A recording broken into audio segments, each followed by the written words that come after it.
Há mistérios peregrinos nos mistérios dos destinos, que nos mandam renascer.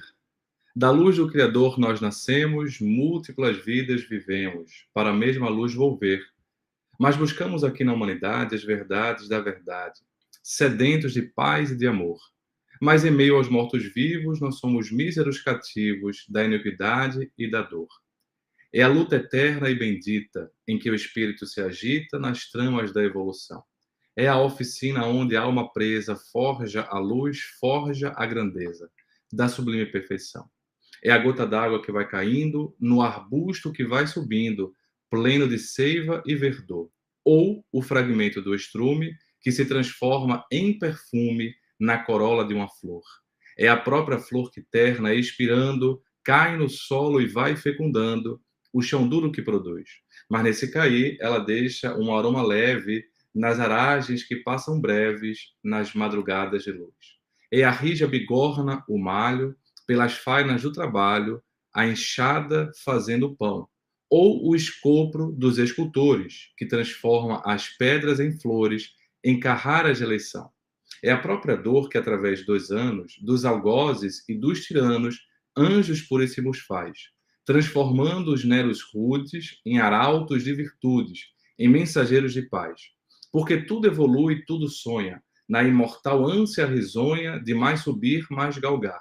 Porque a vida é luz, a vida é esplendor, já que Deus é o seu autor, o universo, portanto, é o seu altar.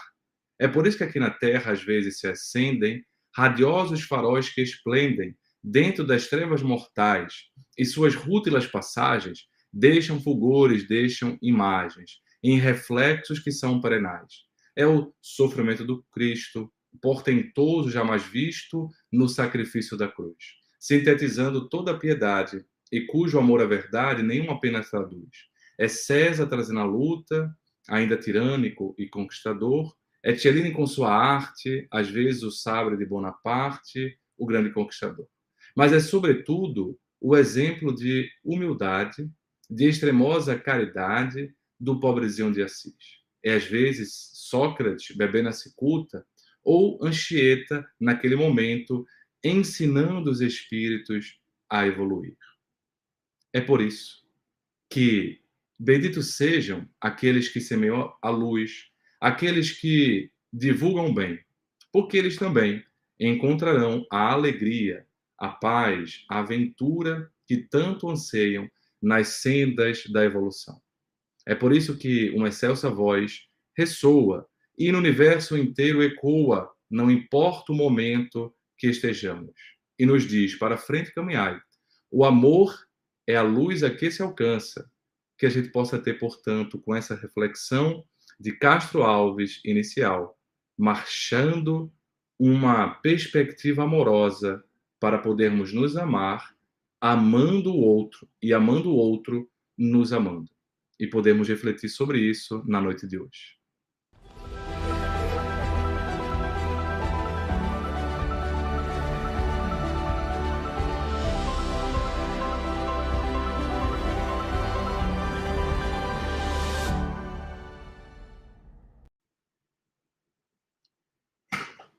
Eu gostaria de compartilhar com vocês a reflexão, imbuído nessa perspectiva de que quanto mais a gente vai crescendo, quanto mais a gente vai evoluindo, amadurecendo, a gente vai se amando, amando o outro, e amando o outro para poder se amar. Uma história que tive contato quando ainda estava, eu acho que estudante de medicina, no final da minha graduação, e estava começando a descobrir a psiquiatria, começando a me interessar pela questão da mente humana, pela questão do sofrimento humano nessa perspectiva. E então eu me recordo que estava atendendo, né, junto com os professores, junto com os preceptores, em uma emergência psiquiátrica do meu estado, quando entra uma mulher que estava numa fase de euforia. O termo técnico seria mania, porque mania vem de um termo francês, manie, que era um termo geral para designar, digamos assim, um adoecimento mental, que naquela época era chamado de loucura. Então, manie, do francês, né, significava essa loucura em geral, o adoecimento mental em geral. Na atualidade, O termo mania, ele é usado para especificar, né, uma fase de um transtorno bipolar, que apesar de ter o termo bipolar, ele não se resume em uma fase depressiva ou uma fase maníaca, uma fase eufórica.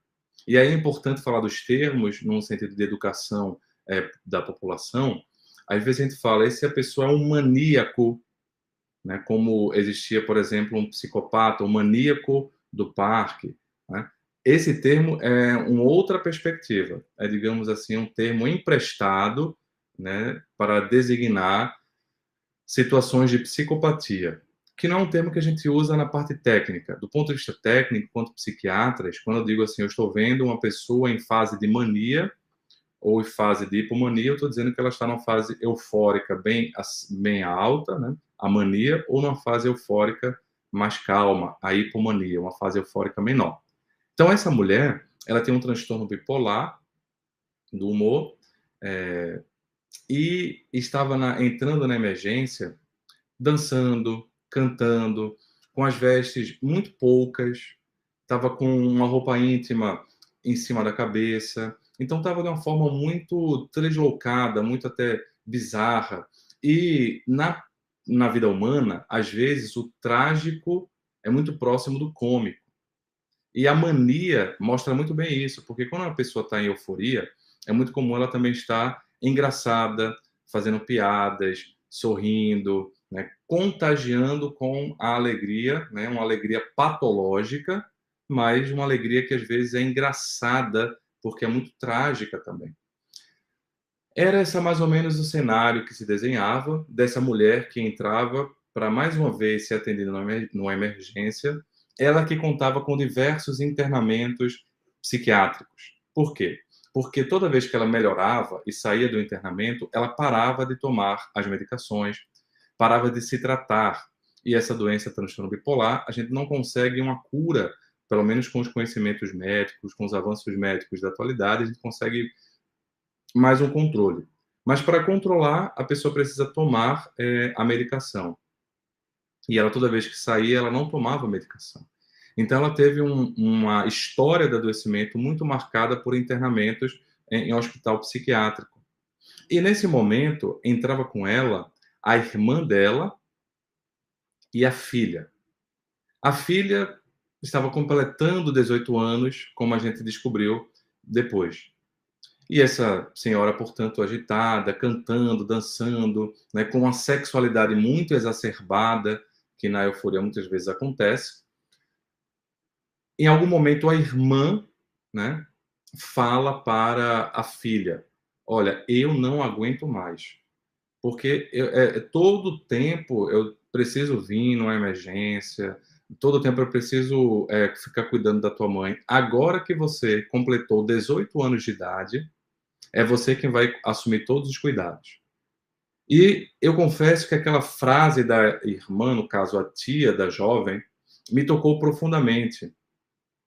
Por quê? Porque eu fiquei pensando se fosse eu, né, que tivesse ali na situação dela, levando a minha mãe para um hospital psiquiátrico para que tivesse que ser internada ou pelo menos urgenciada naquele momento. E como a história demonstrava, né, a história clínica dessa pessoa demonstrava que ela não tomava medicação, ela não tinha adesão ao tratamento e por isso ela acabava se internando, eu fiz um desenho de como devia ter sido duro a vida dessa jovem, que estava agora completando 18 anos, não naquele dia especificamente, mas naquele ano, naqueles meses, não sei exatamente, e estava ganhando essa atribuição, essa tarefa muito difícil da vida.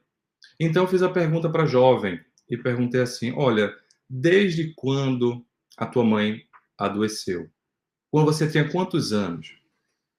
Aquela pergunta era uma pergunta que demonstrava a preocupação que eu tinha e que sempre tenho, não só com as pessoas que passam por algum tipo de sofrimento pelo adoecimento mental, mas pelos familiares também, que muitas vezes sofrem uma sobrecarga, especialmente quando a gente pensa em uma pessoa que não tem uma adesão, não aceita o tratamento e não faz o tratamento adequado.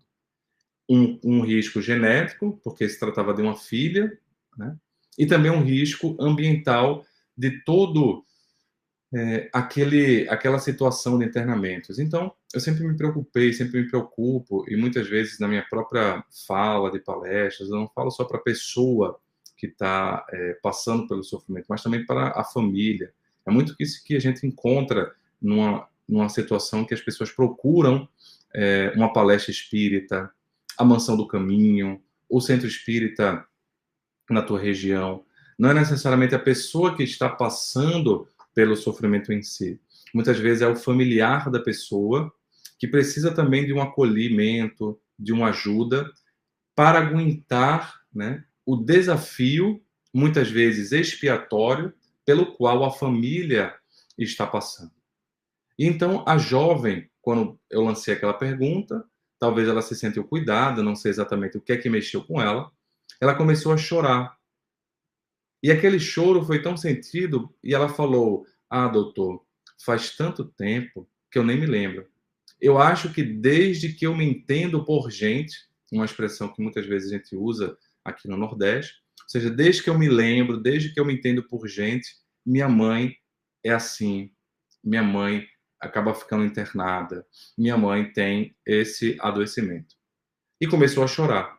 E o choro dela contaminou de tristeza todo o local. Então era antes uma situação trágico, mas que estava cômica pela natureza da euforia, mas que ali se apresentou em toda a sua tragédia melancólica de tristeza. E a tristeza da filha acabou passando para a tia e acabou passando para a mãe.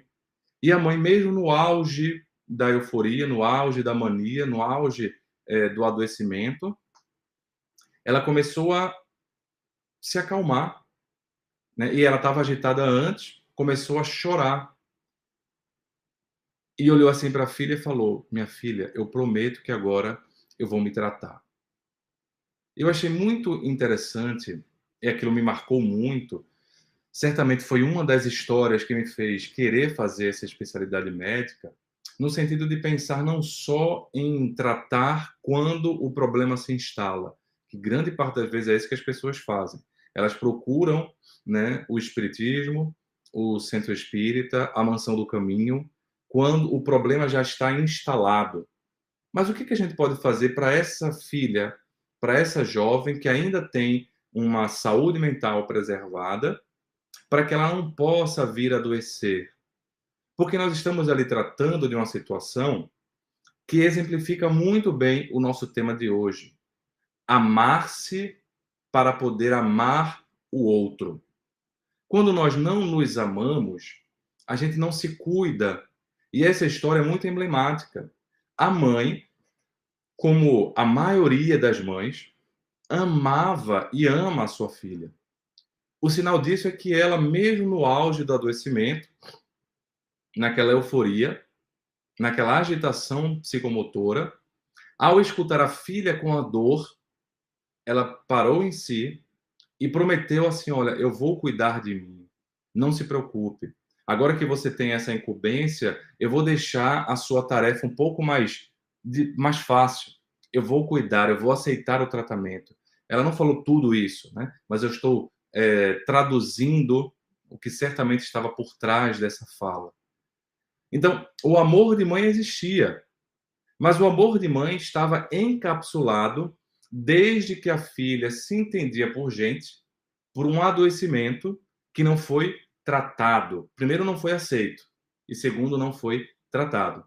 E como não foi aceito e não foi tratado, o adoecimento encapsulou de tal forma a expressão do amor que aquela jovem não tinha tido uma referência maior da mãe, né? Ausentada que estava pelo adoecimento, ausentada que estava pelos internamentos, consequência do não tratamento. Isso me tocou muito. Primeiro, o que é que eu posso fazer para essa jovem que passou por essa história, e ao mesmo tempo, o que é que a gente pode fazer para alertar as pessoas de que se cuidem, que se amem. E se amar é também amar o outro. Eu encontro uma enormidade de mães e de pais que falam assim: "Olha, eu só vou me tratar depois que minha filha ficar bem. E não entendem que justamente para a filha ficar bem, ou o filho ficar bem, eles precisam se tratar. Ou seja, é como se eu falasse assim: olha, eu só vou me alimentar depois que eu alimentar o meu filho. Beleza. Isso tem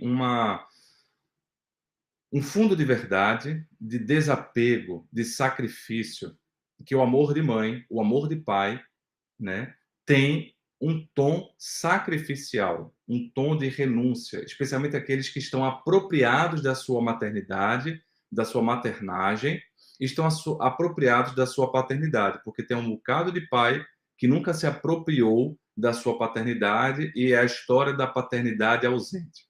Mas os pais que são apropriados da sua paternidade, né, precisam ter um pouco de amor sacrificial, um pouco de doação. Agora, não dá para ser a vida toda se privando do alimento para poder alimentar os filhos. Porque o que é que vai acontecer? O pai e a mãe vão entrar num estágio de desnutrição, e essa desnutrição vai gerar um falecimento. E aí o filho vai ficar desprotegido e desnutrido também, porque não tem ali o pai ou a mãe. Então, numa maneira macro, numa maneira mais harmônica, harmoniosa e a longo prazo, a gente não pode apenas se dedicar 100% do tempo para os filhos e não se dedicar um pouco para si. Não pode se dedicar 100% para o outro e não direcionar essa dedicação também para si mesmo. Porque dedicação para si mesmo é também dedicar-se ao outro. No que a mãe se cuida, ela não fica encapsulada pela dor do adoecimento e consegue traduzir um pouco mais o amor para com a filha, que até aquele momento não conseguia ser traduzido na sua forma mais plena. Então, com isso, a gente vai entendendo a mensagem profunda do amar a Deus acima de todas as coisas e amar ao próximo como a si mesmo. Para podermos amar a Deus, que é uma inteligência suprema, mais abstrata, porque como é que a gente deduz a inteligência de um ser humano? Pela memória dele, né? Pelo que ele conseguiu construir na vida, de, por exemplo, títulos de uma obra, né? A inteligência não é mensurada diretamente. A gente não vê a inteligência, é uma coisa abstrata. A gente vê o produto da inteligência. Então, no Espiritismo, ao afirmarmos, né, com os benfeitores, na questão 1 do Livro dos Espíritos, que Deus é a inteligência suprema, nós estamos afirmando que Deus é abstrato para a nossa capacidade humana de entendimento e de presença. A gente consegue ver Deus e deduzir, né, pela obra dele. E veja que em A Gênese é um estudo profundo que complementa essa parte sobre o que não poderia ser Deus, né? Já que a gente não sabe exatamente o que é Deus, o que é Deus, sabe essa frase, né? Sabe essa inteligência suprema, causa primeira de todas as coisas, mas não sabe na sua inteireza, porque é uma coisa muito abstrata. A gente sabe que, por exemplo, Sócrates, ele foi um dos primeiros a dizer esse conceito. E é interessante quando você vai estudar a ideia de Deus na filosofia socrática, é uma ideia de que Deus é a inteligência ordenadora. Então, é muito parecido com o conceito espírita de inteligência suprema, causa primeira de todas as coisas. Mas ele coloca a inteligência ordenadora, a inteligência que dá ordem. E aí vem, inclusive, a questão cósmica, né, junto com cosmética. A mesma raiz que gera cosmos gera cosmética. Cosmética tem um certo alinhamento, né? Quando eu cuido da minha cosmética, da minha estética, eu estou cuidando do meu alinhamento, né? Do meu ordenamento, para ficar um pouco mais harmônico na minha beleza.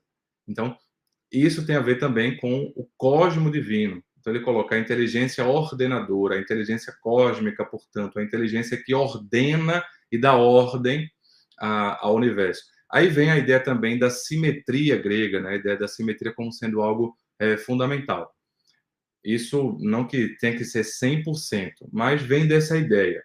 Mas veja que Sócrates coloca, é um dos primeiros que coloca a inteligência, porque até então os deuses eram uma figura, né, reflexa dos homens, das criaturas. E aí Sócrates é um dos primeiros que vai contra o isomorfismo. Ele vai dizer que a gente não tem como dizer que a divindade era um espelho, né, da criatura. Porque nesse espelho, os deuses gregos eram também irados, eram arrogantes, eram vingativos. Ou seja, todas as características humanas os deuses gregos tinham. Ou todas as características dos deuses os humanos tinham. Porque existia o que se chama de isomorfismo, essa igualdade. E Sócrates vai trazer uma ideia: não, a gente não tem como comparar com a nossa linguagem, né, e nem com as nossas características, como seria a divindade. E aí ele vai então trazer a ideia da inteligência ordenadora, e por isso também uma ideia mais de unicidade de Deus. Qualquer que seja a característica, que traz até uma consequência dessa ideia de Sócrates para dentro do bojo espírita, a ideia de que isso aqui, né, a nossa estética, a nossa forma, as nossas características, a gente não consegue transpor para a ideia de Deus. A ideia de Deus é uma coisa muito mais complexa e, portanto, muito mais abstrata. Então fica muito mais difícil você amar uma coisa abstrata. E por isso que Jesus complementa amar a Deus, né, acima de todas as coisas, acima do entendimento, inclusive, porque a gente não consegue entender Deus. Então, amar a Deus acima de todas as coisas, o amor, o sentimento, acima de comparações, acima de deduções, do que Deus quer, do que Deus não quer, sabe? E o próximo como a si mesmo. Então, o amar a Deus, como é que a gente vai amar a Deus, que é uma coisa abstrata, se a gente nem ama o próximo, que é concreto, aquilo que está ao nosso redor? Aí a gente pode pensar, mas é mais difícil amar ao próximo do que amar a Deus, porque o próximo tem muitos defeitos. E às vezes o defeito do próximo fica muito evidente, né? A problemática do próximo, aí vamos colocar não o defeito, mas a problemática do próximo fica muito evidente.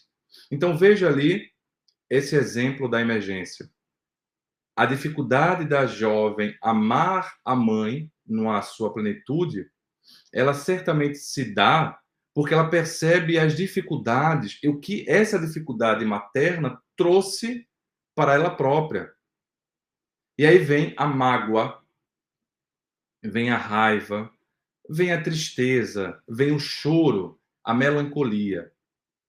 Mas é curioso que, e aí vem um complemento do que a gente conversou no último programa, né, na última palestra. O amor também, o amor acolhimento às nossas sombras, faz com que a gente ame e acolha também as sombras do outro. E esse exemplo coloca muito bem isso. A mãe não é que ela não amasse. Eu vou cuidar de você, minha filha, também. Eu vou me cuidar para cuidar de você. Olha o amor de mãe no auge da loucura, no auge da descompensação psiquiátrica, tendo ali um norte para poder se acalmar e dizer para a filha: eu vou me cuidar para poder cuidar de você. Você que foi tão descuidada ao longo do tempo, por causa do meu descuido para comigo mesmo. Então a filha sabe, e nós sabemos, que o outro, apesar das suas dificuldades, tem também a sua plenitude, tem também o seu lado divino. E aí vem a mensagem de Castro Alves.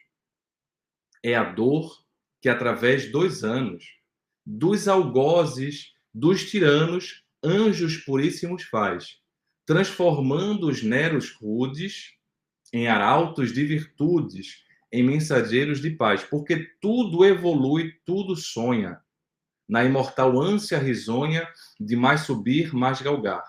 Porque a vida é esplendor, assim o universo é o seu altar, porque Deus é o seu autor. Então, se Deus é o seu autor e nós devemos amar a Deus acima de todas as coisas, acima do entendimento, a gente deve amar a criatura que ele criou, a obra que ele criou.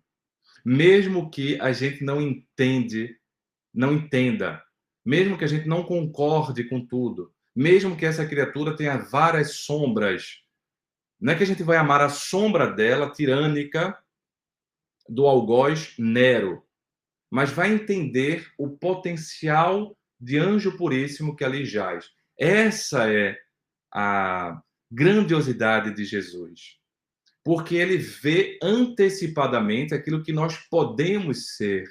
Ele vê aquilo que a gente vai vir a ser e não apenas o que a gente é naquele momento na sua inteireza. Ele vê aquele germe quando ele acredita em nós, quando ele vem para nós, né, guiar a humanidade. Ele, como guia e modelo, ao guiar, ele enxerga o nosso potencial, acredita, espera. Então, nesse sentido, a gente, ao amar o outro, a gente precisa se amar. Então, veja que a gente vai dissecando, dissecando. Se eu preciso amar a criatura de Deus, eu preciso amar essa criatura aqui que sou eu, com as suas sombras, com seus defeitos, com seus potenciais. No final das contas, trata-se de nos amarmos, trata-se de nos cuidarmos. Não é de sermos acomodados, mas de podermos amar o germe divino que somos nós. Amarmos a obra divina que nós somos. Isso nos traz um acalento e um acalanto para a ferida narcísica primordial que a gente tem. Essa jovem tinha uma ferida na sua autoestima desde muito cedo. Eu nem me lembro quando, dizia ela. A ideia de Deus, portanto, a ideia de que nós somos criaturas de Deus, pode nos possibilitar um olhar mais ameno, mais suave para com o outro e para conosco. Para com o outro e para com as nossas dificuldades. E aí a gente vai se acolhendo, aceitando, porque o que essa mãe fazia? Ela não se acolhia. Quando ela não se fazia o acolhimento, né? Ela não se acolhia. Porque quando ela não aceita que tem um transtorno bipolar, não aceita que tem um adoecimento e não faz um tratamento, no final das contas, ela não está aceitando ela como um todo, porque ela não tem ainda esse amor, como dizia um paciente internado, que também tem a mesma história de nunca aceitar o adoecimento, e depois, perto do internamento, ele me dizia assim: doutor, eu preciso ter humildade para aceitar o meu adoecimento e me tratar. Humildade é amor. Saber o que se é, não só no seu potencial, mas também nas suas limitações. Não só nas suas limitações, mas também no meu potencial. Eu não preciso, para afirmar a minha maternidade, negar o meu adoecimento. Eu não preciso, para afirmar a minha luz, negar a minha sombra. Eu não preciso, para afirmar o meu potencial, negar as minhas dificuldades. Eu preciso acolher como um todo, para que de forma harmônica eu não fique ausentado dentro de um hospital, ausentado dentro da vida sem estar vivendo ela. Nesse sentido, vem o complemento da mensagem de Jesus sobre o amor. A gente, às vezes, não tem parâmetro do que é amor. A gente deveria aprender o amor nessas figuras parentais. Mas, infelizmente, às vezes, o nosso pai e a nossa mãe estão encapsulados, né, sequestrados, arrebatados por alguma dificuldade maior que faz com que eles nem se amem, muito menos consigam nos amar na sua inteireza. Então, às vezes a gente não tem referência do que é amor. E aí vem Jesus. Enquanto humanidade, a gente não tinha tanta referência sobre o que era amor em sua plenitude. E aí vem ali, ele falando com os apóstolos, Amai-vos uns aos outros, que seria o complemento desse mandamento maior de amar a Deus, ao próximo e a si mesmo. Amai-vos uns aos outros como eu vos amei. Então ele ali se coloca como sendo o guia para saber o que é amar. O guia para saber o que é amor. Amai-vos uns aos outros como eu vos amei. É muito difícil nos dias de hoje e, né, na nossa individualidade meio perturbada que ainda somos, a gente entender de fato como Jesus nos amou, né? Como é esse amor em sua plenitude, de fato. E aí eu sugiro, porque a evolução de Jesus para a nossa evolução é tão distante que às vezes a gente não consegue nem conceber inteiramente o que é que Jesus faria em tal situação. O que é que o amor de Jesus nos aconselharia? A gente não sabe, às vezes, conceber, porque a gente não sabe exatamente que amor é esse no sentido de maturidade. A gente sabe, mas não entende. A gente sabe intelectualmente, mas não sente em profundidade. Então, eu sugeriria a estratégia adotada por Allan Kardec em A Gênese, quando ele vai avaliar o que seria Deus, né? O que seria Deus, ele vai colocar os atributos da divindade não no entendimento do que Deus é, mas no entendimento do que Deus não pode ser. Ou seja, a gente não consegue conceber um Deus que é amor, um Deus injusto. Então, como é que Deus faria injustiças? Então, entendendo o que Deus não poderia ser, a gente pode fazer esse paralelo sobre o amor de Jesus para conosco. A referência que é o amor para conosco. Bem, eu não sei exatamente o que Jesus faria, o que o amor de Jesus recomendaria, mas eu tenho mais facilidade de entender o que é que ele não recomendaria, o que é que ele não faria. Talvez seja um caminho para podermos amadurecer, e aí não necessariamente enquanto coletividade grande, que a gente às vezes quer salvar o mundo e esquece de salvar o filho. Quer salvar o mundo e esquece de amar a filha. Quer salvar o mundo e para salvar o mundo se torna um pai ou uma mãe ausente.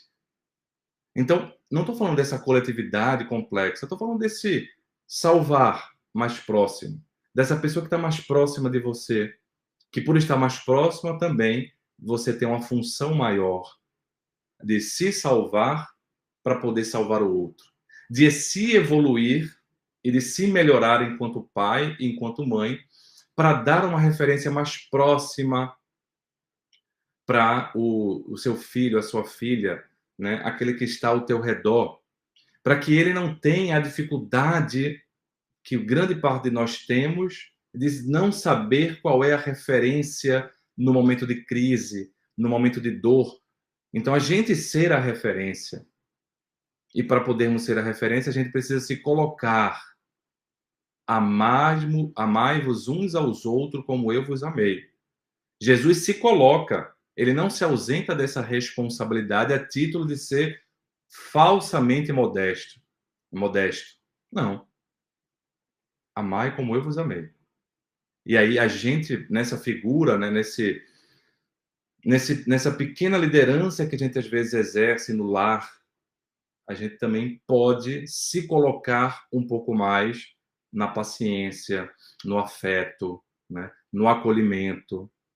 Então, o que essa história pode nos exemplificar e que eu medito nela várias vezes, né, em vários momentos. Dediquei um capítulo de um livro que muitas vezes tenho aberto aqui indiretamente, chamado Vida Saudável e Feliz, Evangelho de Jesus e Saúde Mental, editado pela FEB Editora, um capítulo, Amar-se para Amar o Outro, que conta mais resumidamente essa história que a gente está detalhando, aprofundando nas suas nuances, justamente depois do último programa, em que a gente pôde amar, entender o que é o amar as nossas sombras ou acolher as nossas sombras, para que as nossas sombras de não acolher, não sendo acolhida, não nos tire da possibilidade de viver junto aos nossos e nos trancafie, né, nos nossos aprisionamentos mentais, nos nossos aprisionamentos de dor.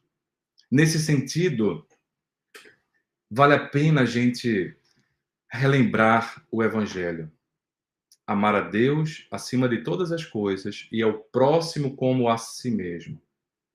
Se a gente não sabe qual a referência de amor, amai-vos uns aos outros como eu vos amei. Se eu não sei exatamente o que é o amor de Jesus, eu posso entender o que não deveria ser, ou o que não pode ser, ou o que talvez não seja inspirado no que Kardec fez em A Gênese. E aí a gente trilhando a nossa caminhada, saindo daquele amor egóico, egoísta, prepotente, vaidoso, narcisista extremo, para um amor mais maduro, que entende que a melhor forma de eu amar o meu filho é eu me amando.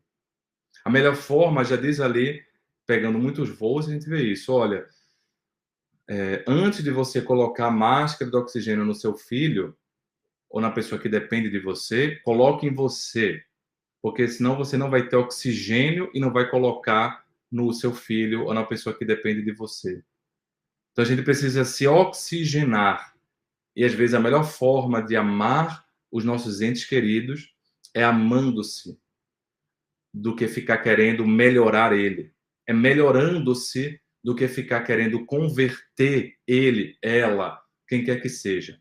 Sendo uma possibilidade de pequeno exemplo, de pequena referência para aqueles que estão ao nosso redor e sem a pretensão de querer ser a referência para o mundo inteiro. Porque a referência para o mundo inteiro a gente já tem um bocado. A gente precisa da referência para os nossos lares, mais próxima. Porque a gente já tem vários, né, líderes de grande renome, de grande expressão, que eventualmente até nem tiveram família consanguínea por causa dessa função maior. O que a gente precisa é de uma referência dentro dos nossos lares, mais próxima, para que a gente possa construir uma humanidade melhor e não se deixar fraturar por causa de problemas ou de diferenças, e sim se remendar nas nossas amorosidades. Porque há mistérios que são peregrinos, nos mistérios dos destinos, que a gente não entende, mas nos mandam renascer. Da luz do Criador nós nascemos, múltiplas vidas vivemos, para a mesma luz volver. Mas buscamos aqui na humanidade as verdades da verdade, sedentos de paz e de amor. Mas em meio aos mortos-vivos, nós somos míseros cativos da iniquidade e da dor. É a luta eterna e bendita em que o espírito se agita nas tramas da evolução. É a oficina onde a alma presa forja a luz, forja a grandeza da sublime perfeição. É a gota d'água que vai caindo no arbusto que vai subindo, plena de seiva e verdor. Ou o fragmento do estrume que se transforma em perfume na corola de uma flor. Ou a própria flor que terna expirando cai no solo e vai fecundando o chão duro que produz. Mas nesse cair, ela deixa um aroma leve nas aragens que passam breves nas madrugadas de luz. E a rija bigorna no malho pelas fainas do trabalho, a enxada fazendo pão. Ou o escopro dos escultores que transformam as pedras em flores, em carraras de eleição. É a própria dor que, através dos anos, dos algozes, dos tiranos, anjos puríssimos faz, transformando os neros rudes em arautos de virtudes, em mensageiros de paz. Porque tudo evolui, tudo sonha, na imortal ânsia risonha de mais subir, mais galgar. Porque a vida é esplendor. Já que Deus é o seu autor, o universo é o seu altar. É por isso que aqui no altar divino, às vezes, radiosos faróis se estendem e suas rútilas passagens deixam fulgores, deixam imagens, em reflexos que são perenes. É o sacrifício do Cristo, portentoso, jamais visto, no sofrimento da cruz, sintetizando toda a piedade, cujo amor à verdade nenhuma pena traduz. É Sócrates bebendo a cicuta, mas, sobretudo, exemplo de humildade, de extremosa caridade do pobrezinho de Assis. Por isso, benditos sejam aqueles que semeiam bem, aqueles que espalham amor, porque eles também, sedentos que são de alegria, de perfeição, de paz, encontrarão um dia essa tranquilidade que tanto desejam nas sendas da evolução. É por isso que uma excelsa voz ecoa e o universo inteiro ressoa e nos fala: o amor é a luz a que se alcança. Tenhamos fé, portanto, queridos amigos, tenhamos esperança. Para o infinito, marchemos. Muita paz. Até a próxima.